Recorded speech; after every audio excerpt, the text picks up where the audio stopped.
The views and opinions expressed on this program are those of the guests appearing on the program and do not necessarily reflect the views and opinions of 8 News Now or Nexstar Media Group. They still allowed us to have a voice and allowed us to air our grievances, but in the end, the numbers are the numbers. Tonight on Politics Now, Republican Assembly members Tom Roberts and Melissa Hardy give us a retrospective of the legislative session and what they say are efforts to impose national issues on Nevada. The defendant's conduct violated our public trust, and it violated our law. Nevada files lawsuits against prescription opioid manufacturers and distributors, what the state's attorney general hopes to achieve with them. We're still getting young people with weapons. We're getting young people that are cruel to animals. And what local school districts learned about safety from a national conference here in Las Vegas this week. From 8 News Now, this is Politics Now with Steve Sebelius and Patrick Walker. Assembly Republicans found themselves in the super minority this legislative session, which didn't leave many options when it came to influencing legislation. Thanks for joining us. I'm Steve Sebelius. And I'm Patrick Walker. So did Republicans think those bills were just crammed down their throat, or did they think that Democratic leadership brought them into the fold? We asked freshman Assemblyman Tom Roberts, who's now the co-deputy minority leader, and Assemblywoman Melissa Hardy. I know that you've had a chance to go to Carson City a lot before you were elected into the seat that you're in. So based on what you had seen, how the process had worked, how did it go for you now being on the other side and actually being in one of those seats? Well, it was about what I expected. I knew going in, we were in a super minority, and I would, hats off to Speaker Frierson in Democratic leadership in the Assembly, is they were able to give us a voice. They were very collaborative in nature. We were able to work on a lot of issues. There were some issues that were driven through or rammed through, without a lot of input from our side. But for the most part, 90% of the bills, we voted together on. The other 10%, that's where we differed on some things, but they still allowed us to have a voice and allowed us to air our grievances, but in the end, numbers are the numbers. Right. There's not much you can do about the math. The math is the Correct. math. Are there any issues really that you thought might be tackled, or you also wanted to tackle this session, Assemblywoman, that didn't move through as you expected? I think, from campaigning, I heard a lot at the doors, especially from women, about healthcare issues, healthcare concerns, and there were some legislation that was brought forward involving those issues. I particularly had a bill, AB 141, that helped to tackle the cost of prescription drugs. So I hope going forward that we can do some more work on that. Mm-hmm. I think that's concerning for all Nevadans, that we pay too much for our medications, and so I think that's something looking forward that we want to continue to work on. Healthcare, also education. We made some great strides in education, but there's a lot more to be done, a lot more policy that we can work on and follow up on the legislation that was passed to see if it was effective, if it was working, if there's some adjustments that need to be made. Do we still look like Nevada when you think of Nevada politics after this session? Was there much of a shift? Well, I think we were discussing before you came on the air. Somebody brought up last week there was 1,200 registered lobbyists, which is almost 20 apiece when you count 63 legislators, and a lot of those were outside in national interest, trying to impose national politics on the state of Nevada. And I can tell you, why I moved here, why I stay here, why a lot of Nevadans are here, because Nevada's unique. We were a purple state. We're kind of blue. I'd like to see us get back to to purple, because Nevada's got a great tax climate, great business climate. I think we're libertarian in nature, and I would hate to see that ruined by national politics. And to the credit of our colleagues on the other side of the aisle in the governor's office, is we work collaboratively, unlike in D.C. And Assemblyman Roberts also talked about the battle over the modified business tax that we saw at the end of the session and what it will take to win some of their seats back in the Assembly. You can watch the full interview with both of them on LasVegasNow.com. Well, Governor Steve Sisolak vetoed only 3 bills in his first legislative session. That's well shy of the average and miles away from the record. Well, there have been two governors in the last 120 years who got through an entire session without vetoing a single bill. Those were Mike O'Callaghan and Kenny Gwynn. But more often than not, regular sessions see an average of 6.47 vetoes each. We put together some numbers based on statistics compiled by the Research Division of the Legislative Council Bureau covering the period of 1899 forward. Governor Brian Sandoval still holds the state's veto record with 93 over 4 legislative sessions. He had the most in 2017 and in 2011 when Democrats controlled the legislature. But he still rejected 7 bills in 2015 when Republicans controlled both houses of the legislature too. Not a single one of Sandoval's vetoes was ever overridden. Number 2 on the veto list is Jim Gibbons, who racked up 56 vetoes in just 2 legislative sessions, including a single session record of 48 bills in 2009. Gibbons also holds the record for the number of vetoes overridden at 25. Number 2 on the override list is former Governor Bob List. He had only 3 vetoes overridden. That was back in 1981. And after Gibbons and Sandoval, you have to go back to the 1900s to see sessions with lots of vetoes. Republican Governor Tasker Oddie rejected 30 bills in 1911, and Governor Richard Kerman, a Democrat, vetoed 29 bills in 1937. Neither had any overturned. One of Sisolak's vetoes was tough for Democrats to swallow. Assembly Bill 186 would have joined Nevada to a group of states that agreed to elect the president by popular vote. It passed with support from most of the Democrats in the legislature, but it didn't achieve a veto-proof majority. Governor Kervin, own party, 29 or 27 vetoes. That's pretty crazy. Yeah. Well, speaking of vetoes, the other 2 by Governor Sisolak pretty much just flew under the radar. Yeah, there was a bill to allow people to lease limos to rideshare companies, and one creating a legislative committee on tax incentives. Now, that last bill was vetoed after the legislature adjourned, so it'll come back to the 2021 legislature, and we'll see if lawmakers want to override that one as well. All right. Well, a major announcement from the state's Attorney General on the opioid front this week. Attorney General Aaron Ford announced the state has filed an expansive lawsuit against manufacturers and distributors of opioids. The defendant's conduct violated our public trust, and it violated our law. Flanked by law enforcement and local leaders, Attorney General Aaron Ford announced his office has filed a 240-page lawsuit against more than 40 entities, naming opioid manufacturers, marketers, and pharmacies as defendants. The state has retained attorney Robert Eglett to handle the case. We're not just suing Purdue, or we're not just suing the manufacturers, we're suing all the manufacturers responsible for the crisis here in Nevada, all the distributors responsible for the crisis here in Nevada, and all the national pharmacies responsible for the crisis here in Nevada. The state claims the defendants violated Nevada's Deceptive Trade Practices Act, False Claims Act, and Racketeering Act, along with committing negligence and creating a public nuisance. The litigation replaces a prior civil suit against Purdue Pharmaceuticals filed during former Attorney General Adam Laxalt's tenure. It's going to help you. Well, according to Ford, it was greed that motivated pharmaceutical companies to aggressively market opioids and then to lie about the potential for addiction. This was greed. This was an attempt to obfuscate some of the issues that were already apparent to a lot of these manufacturers and distributors before they even began to market. And at the end of the day, they looked for ways to cover up their malfeasance. And yeah, so greed is ultimately at the bottom of all of this. In addition to the state, more than 1,700 local jurisdictions, including some here in Nevada, have sued over the opioid issue. Now, thus far, only the state of Oklahoma has reached a settlement of $270 million. That's back in March. Ford said he didn't care whether the companies and individuals settled or went to trial. Purdue has said the states filing the lawsuits are trying the case in public and have, quote, invented stunningly broad legal theories, unquote, but ultimately can't prove their case. Spending on school safety.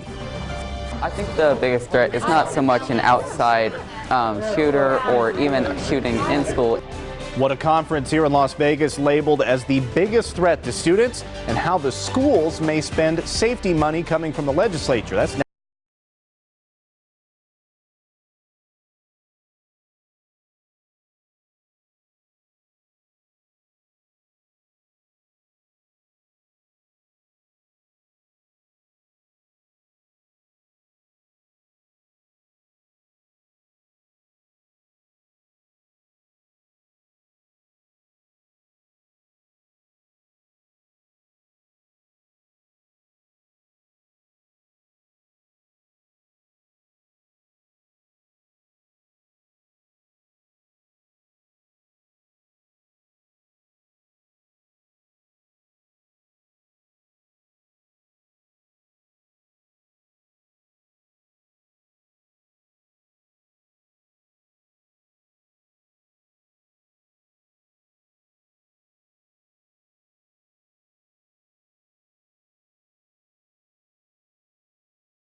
2 Pacific Southwest Emmy Awards.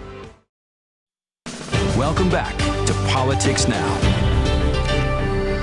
Democrats in the U.S. Senate are complaining that a universal gun background check bill passed by the House can't get a vote. The House passed the bill nearly 4 months ago. Democratic senators, including Nevada's Catherine Cortez Masto, and background check advocates held a press conference on Thursday to try and pressure Republican Majority Leader Mitch McConnell into holding a vote. And he's proud. He's proud of it. Call himself the Grim Reaper to bury legislation. Well, first of all, I don't think that's funny. And I can tell you the people in Nevada and across this country don't think that's funny. Republican leadership and gun rights groups have not reacted to the latest push from Democrats and show no sign of changing their position. A national school safety conference was in Las Vegas this week. It comes at a time when schools for the first time are receiving money from the state that's specifically used for campus and student safety. Through a variety of channels, lawmakers passed upwards of $54 million specifically for school safety this session. So it begs the question, how should those dollars be spent?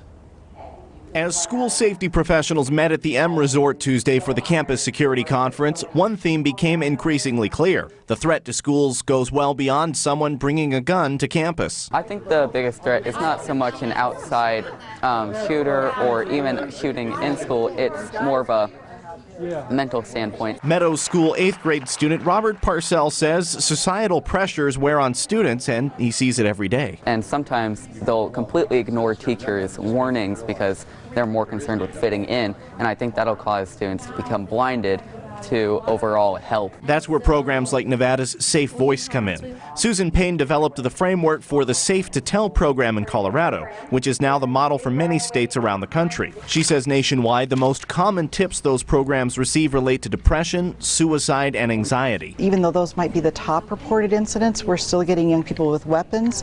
We're getting young people that are cruel to animals, and those are significant behaviors that are precipitators to violence. And that, experts say, is why it's so crucial to provide mental and behavioral health services. So we need to have more screenings to make sure that we're early identifying our students who are at risk so that we can provide those interventions and address their individual needs before they become bigger issues. Many of these solutions were recommended and funded under Governors Sandoval and Sisolak. We'll see how these reforms are implemented in schools across the state.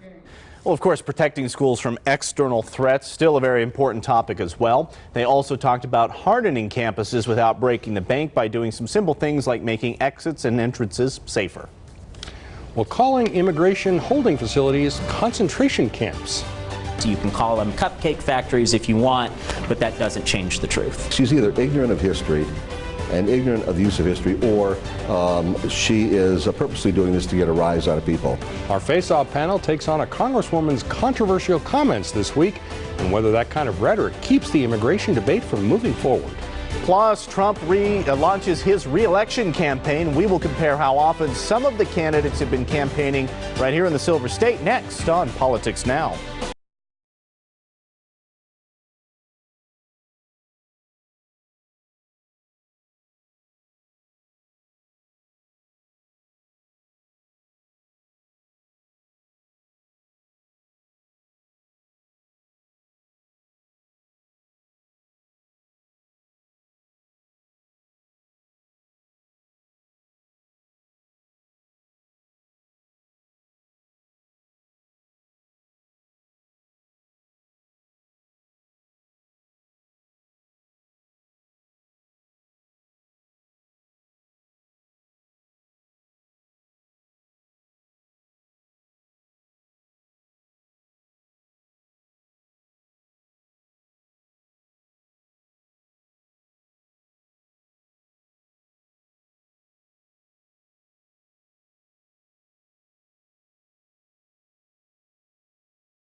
News Now.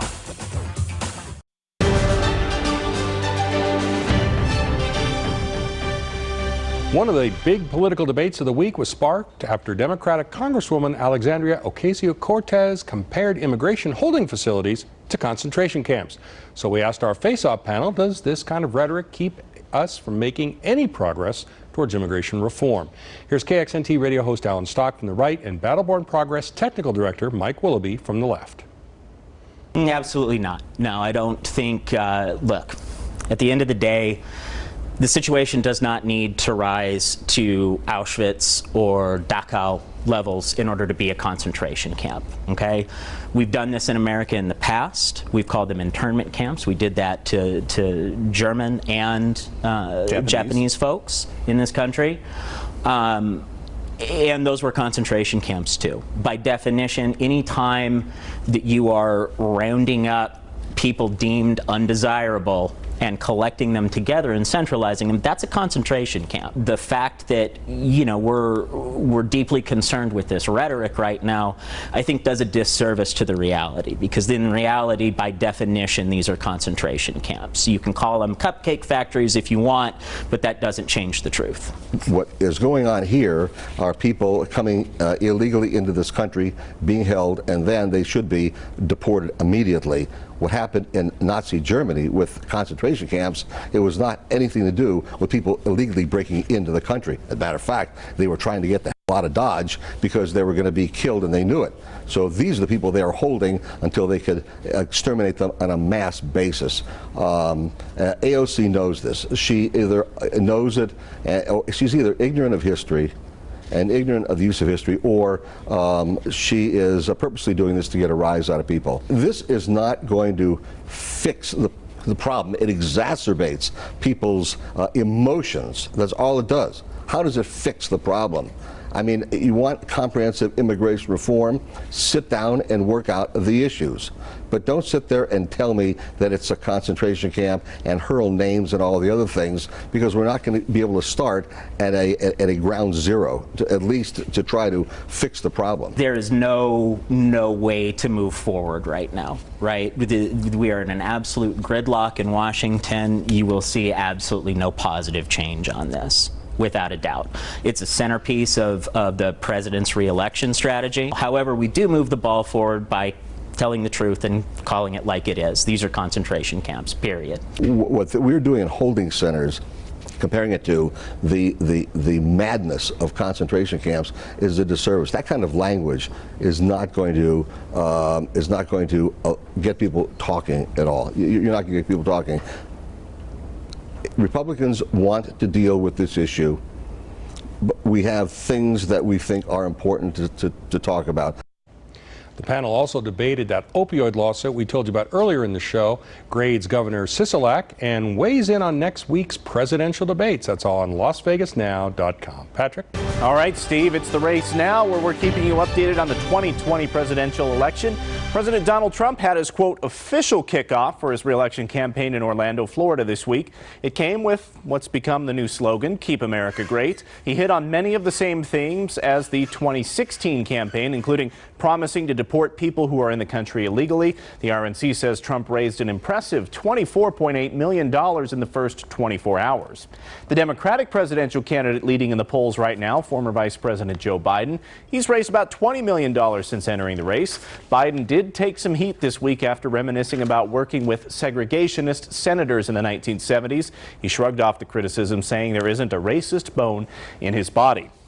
And the Trump campaign held a watch party, or MAGA meetup party, for his re-election launch. This one, in particular, held at Treasure Island Hotel Casino, which is owned by a big Trump supporter, Phil Ruffin. Trump's campaign said there were more than 30 MAGA meetups in Nevada, with more than 600 people in attendance. Steve, with all of this, this was the first week that I can remember in a while where we didn't have any visits from presidential candidates. Yeah, quite a week. You know, it could be a blur. So I guess the question is, who's been here the most? Well, so far, California Senator Kamala Harris and former HUD Secretary Julian Castro, believe it or not, they have been here 7 times each. Senator Cory Booker, whose mom lives here, so he has to come. Home cooking. He's been here 6 times, as has Washington Governor Jay Inslee, who has no relatives here, so you know he really loves us. And even though the official election launch was this week, Trump has already campaigned 4 times this cycle, so he seems to like Nevada as well. Well, ramping up deportations, our Washington, D.C. bureau correspondent Alexandra Limon tells us what she has learned about the plan President Trump announced this week. That's coming up on Politics Now.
Your 24/7 injury attorneys.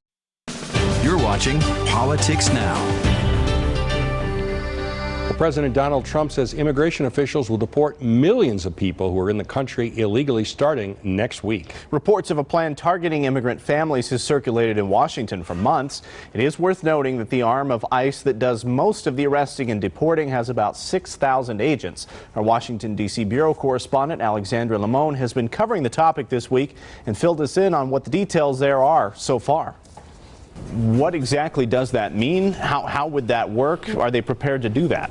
Right, and let me set the backdrop here. For months now, here in Washington, there's been some pretty wide reporting that President Trump is working on a plan and that he wants to start targeting families with children for deportation in order to send a message to people in Central America who are thinking of coming to the U.S. to seek asylum, and that message would be, don't come. There's even been some pretty wide reporting that this is the reason former DHS Secretary Nielsen was fired, because she pushed back against the idea of this plan. So once the president issued the tweet this week saying that ICE will start deporting millions, I reached out to the White House to ask, is the president talking about that plan? Are those millions of people families and children? And the response I got from a White House official is that there are more than 1 million people who are here illegally in the U.S. who have final deportation orders issued against them, and that's who ICE would begin targeting first. What are folks on Capitol Hill saying? Well, Senate Democratic leader Chuck Schumer called the idea inhumane and impossible. By and large, Democrats say this is a half-baked plan, and Leader Schumer says that, not too long ago, DHS officials have talked about the idea of deporting millions and have said that would be pretty difficult to do, to just deport millions of people abruptly. There are a lot of logistical things that would need to be involved. Well, also worth mentioning from that conversation, Alexandra noted that ICE did not provide any kind of a timetable, for how long those deportations would take. Well, and what to watch for next week, the very first Democratic presidential debates will take center stage. The debates are split onto 2 days, one on Wednesday, one on Thursday. There are 24 candidates, and they're spread across both those debates. The debate will be held in Miami, and it's going to be hosted by NBC. Well, the front runners on day one, Elizabeth Warren, Cory Booker, and Beto O'Rourke. Joe Biden, Bernie Sanders, Kamala Harris, Pete Buttigieg, they will be on day 2, and many, many more, because everybody's going to get about 7 seconds of airtime. It's almost like a mini-series at this point where they have to do that. Maybe we could do it like they're on the island and their fellow candidates vote them off or something like that. I think the next season of Survivor right here on CBS. Yeah, why not? Guys. Yeah, exactly. It certainly wouldn't be Love Island, that's for sure, because there's not a lot of love lost between a lot of those candidates. No, and it's going to shape up to be a pretty brutal fight, but hey, it's the same thing we saw in 2016 on the Republican side. Yeah, absolutely. Well, that's our show. Thanks very much for watching Politics Now. You can email me at sebelius@lasvegasnow.com. My email is pwalker@lasvegasnow.com. Stay up to date. Watch us right here every Saturday. We'll see you later.